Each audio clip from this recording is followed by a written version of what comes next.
sedikit mengulang dari part kemarin. Setelah melihat apa yang terjadi, Hatuo sangat terkejut saat mengetahui bahwa ternyata pukulannya tadi berhasil diblokir oleh Yanseng hanya dengan tangan kirinya saja. Dia benar-benar tidak percaya bahwa Yanseng bisa melakukannya.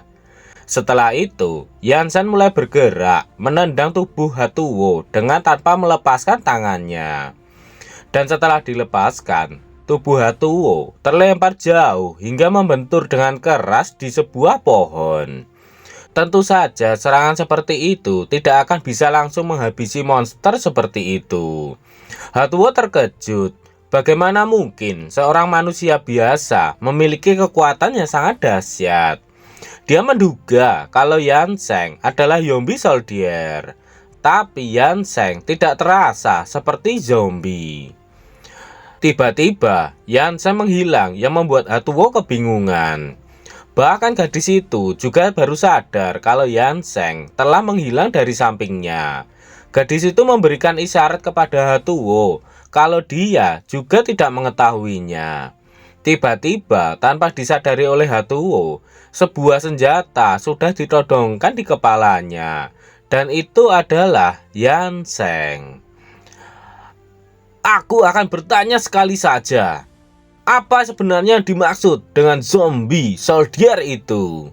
Ucap Yanseng menanyakan itu kepada Hatuo sebagai pemimpin pasukan dari keluarga Fang. Hatuo menjelaskan bahwa seperti namanya, zombie soldier adalah pasukan militer tingkat tinggi yang dibuat dari penyatuan violen zombie dengan manusia. Namun dalam hatinya, Hatuo berpikir kalau dia tidak tahu kenapa Yanseng sangatlah kuat.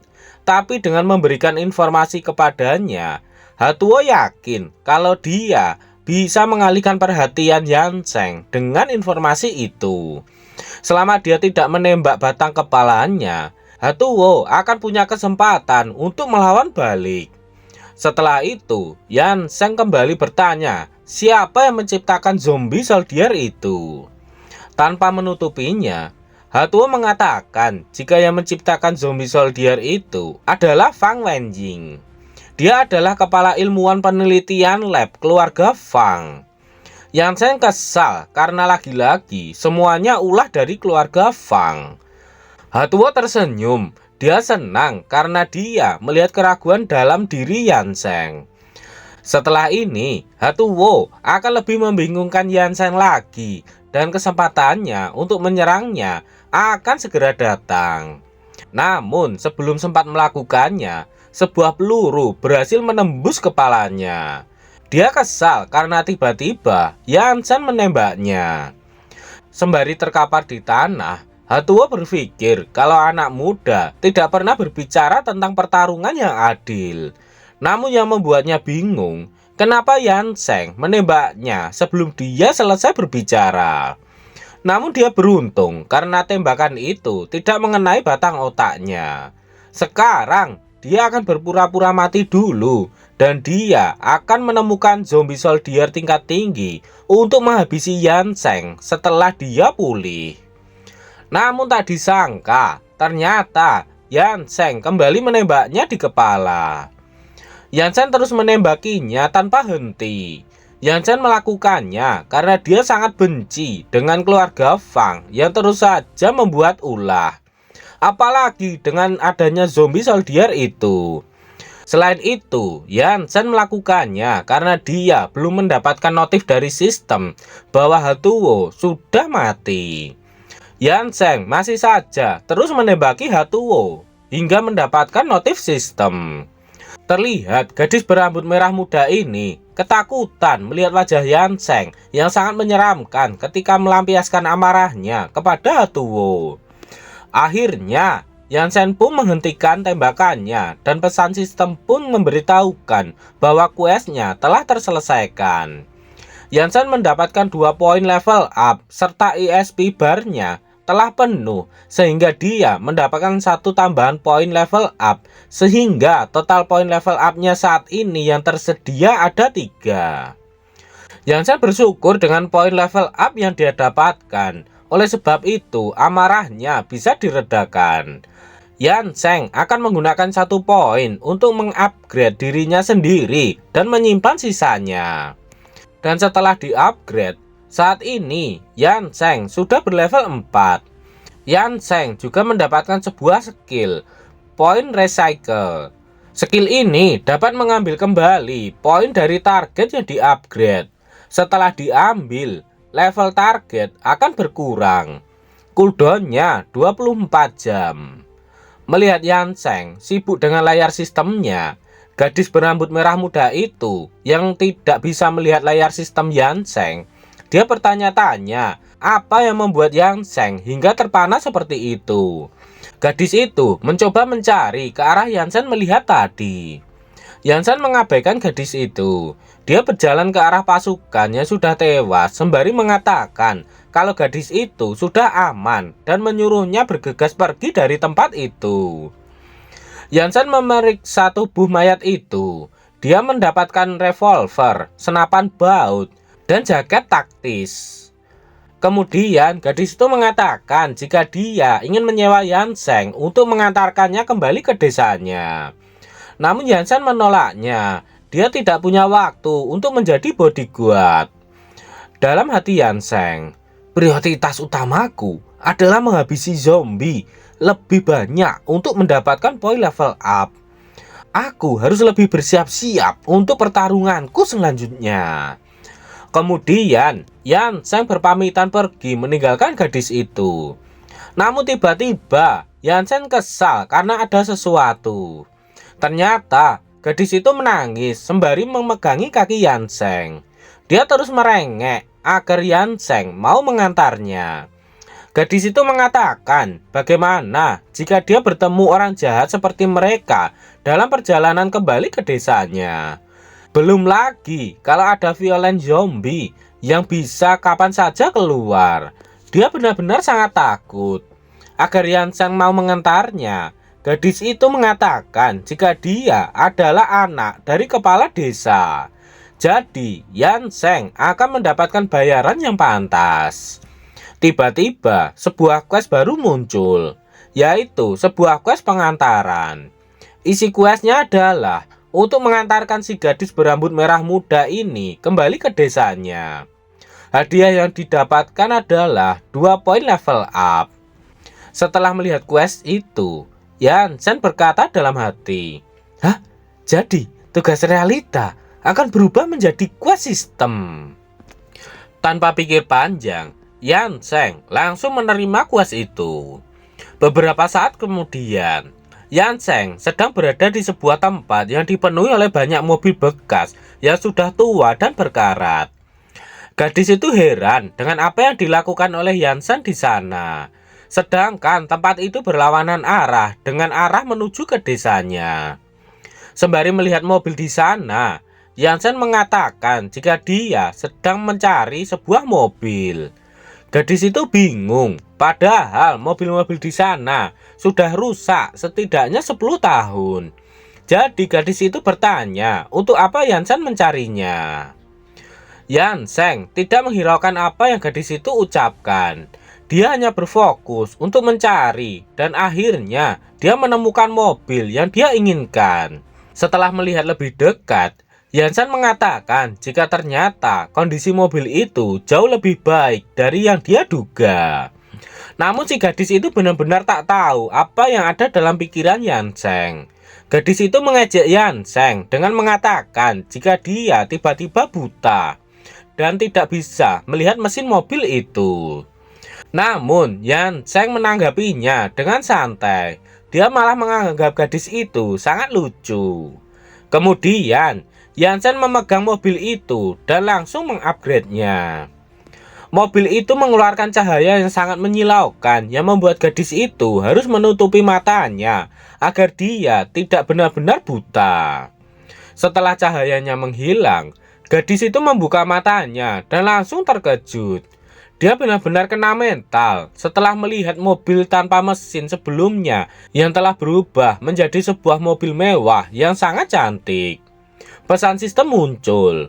Upgrade berhasil. 1 poin level up telah digunakan. Martin GT Sport Card telah didapatkan.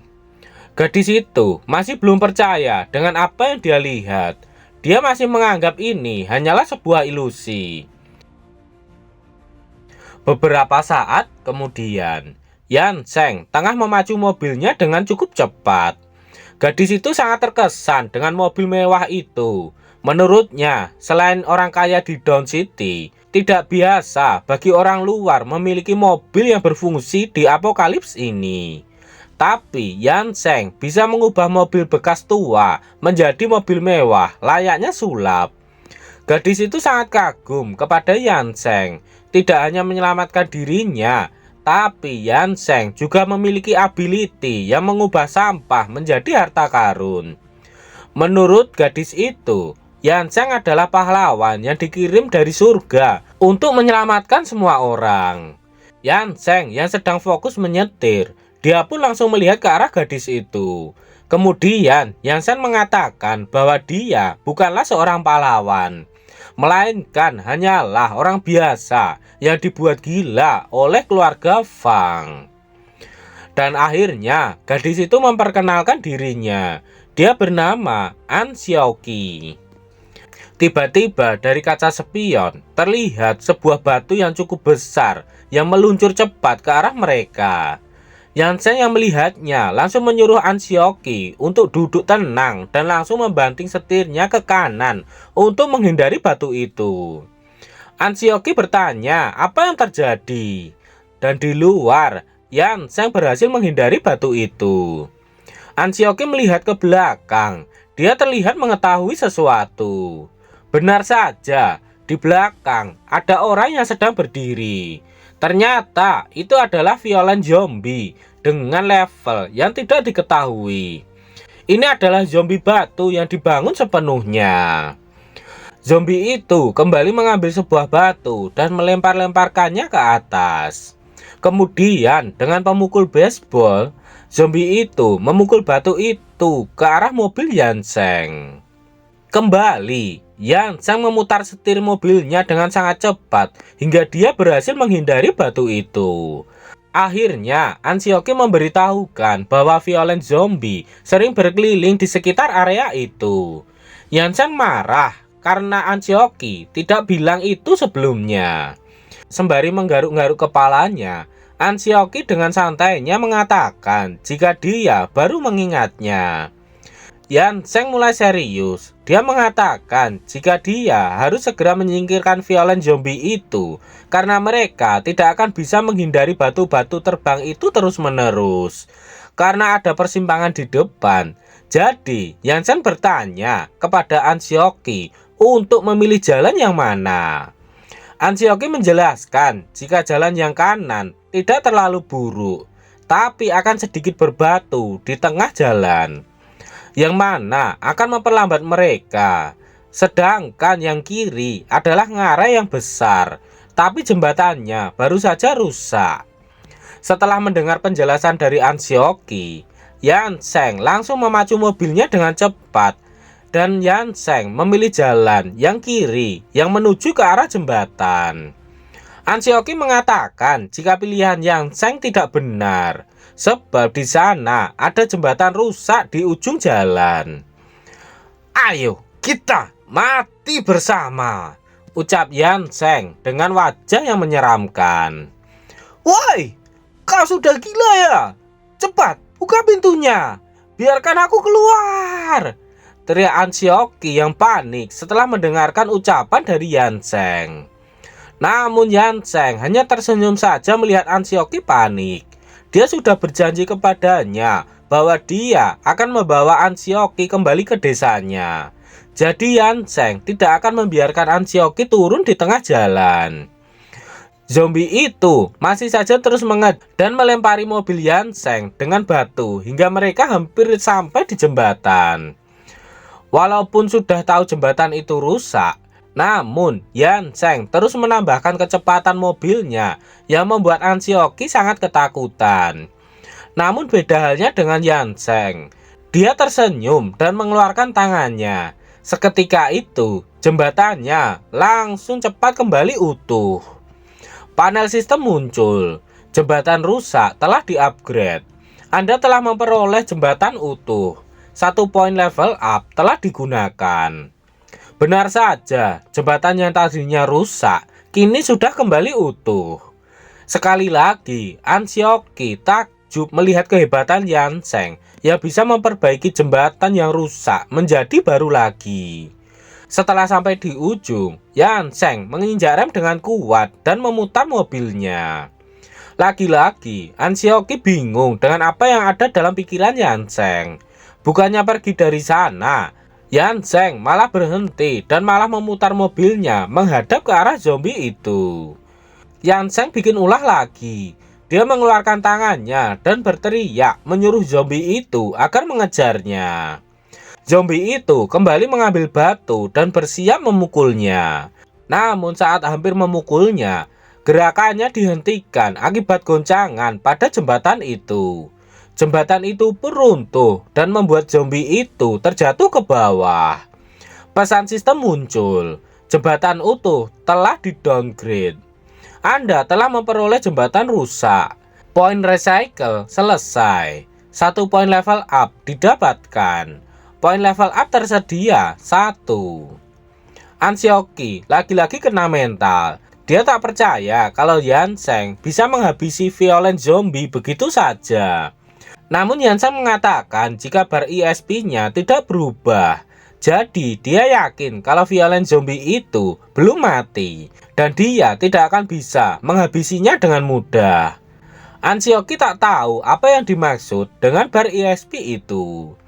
Namun Yansheng tak menjawabnya dan bergegas menginjak gasnya karena dia yakin violent zombie itu akan segera memanjat ke atas. Ansioki membantahnya. Dia tahu kalau violent zombie di sekitar sana memiliki rentan aktivitas masing-masing. Dan itulah cara mereka dapat menghindarinya setiap kali mereka keluar untuk sumber daya. Yansheng bertanya, bukankah keluarga Fang akan mengambil sumber daya yang orang-orang temukan? Ansioki menjelaskan jika mercenary corps keluarga Fang akan mengambil semuanya. Tapi kekuatan langsung di bawah keluarga Fang akan meninggalkan 2/10 untuk mereka. Menurut Yansheng itu sangat konyol karena mereka mendapatkan 8/10 secara gratis. Ansioki mengatakan jika sebagai ganti dari apa yang mereka ambil, mereka akan mengirimkan orang untuk melindungi desa sekitarnya dari serangan zombie. Itu karena keluarga Fang telah menyita persenjataan mereka, sehingga mereka tidak bisa menjaga diri mereka sendiri. Yansheng tidak terkejut dengan apa yang telah dilakukan oleh keluarga Fang kepada warga desa Ansioki. Tiba-tiba di jalan, mobil Yansheng berpapasan dengan kendaraan lain. Ansioki tahu jika itu adalah mobil dari keluarga Fang. Apa yang dilakukan keluarga Fang di sana? Nantikan kelanjutannya di part berikutnya.